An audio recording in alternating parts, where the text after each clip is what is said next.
Hi friends, welcome to Voltiman.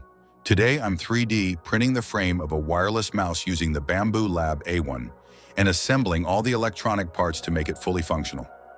This design was included with the printer, so I simply selected the model, loaded the filament, and let the A1 print the mouse shell with precision and speed.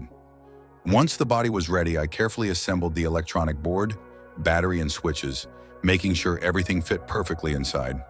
After securing the parts and closing the shell, the wireless mouse was ready to use. And this is just the beginning. I'll be making tons of fun and educational electronics projects like DC motors, an electromagnetic gun, a maglev train, and many more exciting builds using this 3D printer. So if you love DIY electronics and 3D printing, make sure to subscribe and hit the bell icon so you don't miss out. See you in the next project.